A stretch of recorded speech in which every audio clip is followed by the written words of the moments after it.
Diabolical sheet music like this is enough to scare anybody away from wanting to learn how to read sheet music. One look at it and you're like, I think I'll pass. I'll just learn how to play by ear instead. That's quite understandable because sheet music can be very intimidating. But there are those who just play by sheet music and those who just play by ear. It's kind of like choosing between your two hands. Which one do you want to live without? I think they both work together.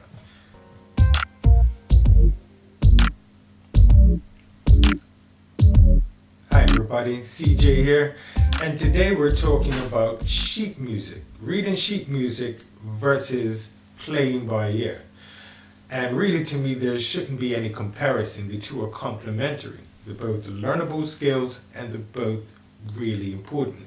Now, I can understand that sheet music is very intimidating, but reading sheet music and understanding music theory are not the same thing.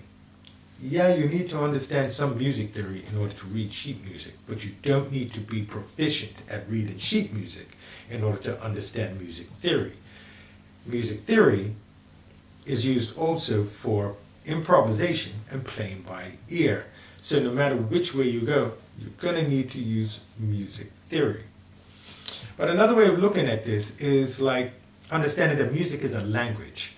So you wouldn't learn a language without learning how to read and write in that language. You can go visit a different country with a different language, and you can find your way around and order food at a restaurant, and that's all good and well. But if you live there, you've got to do mundane things like read your mail, fill out forms, that sort of thing. And you definitely want to know how to read and write in order to be able to do those things in that language. So you wouldn't willingly learn to speak a language without learning how to read and write in that language. Of course, some people can have a preference. You can have a preference to what kind of music you want to play that requires more improvisation or more reading. For example, if you want to play Bach and Chopin and Liszt and all the rest of them, then you probably want to focus on getting your reading really up to speed. Focus on that. But you don't want to leave your ear training out either. You might want to play something a little more modern, in which case there's sheet music for that as well. And the sheet music for modern music is, can be made a lot more simpler than traditional notated music. For example, this song here, What a Wonderful World, you can look at it this way, and it's written like, just too many notes. That's intimidating. Now, what musicians nowadays prefer, we prefer a lead sheet, which looks like this. As you can see, the melody is a lot simpler. There's only one line, one note at a time that has to be read. Very simple.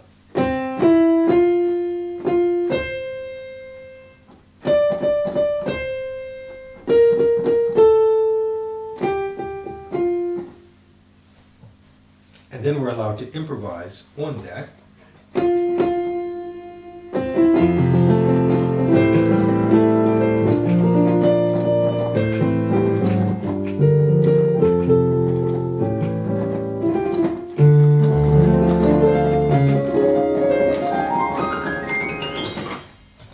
So on and so forth.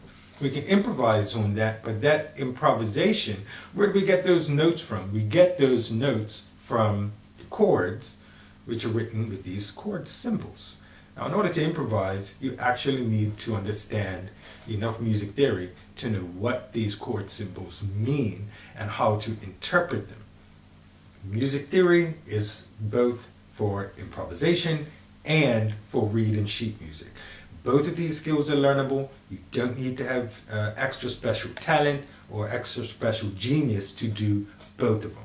You might favor one over the other, but that's okay as long as you do both. Combine your ear training with your reading as well to be a well-rounded musician.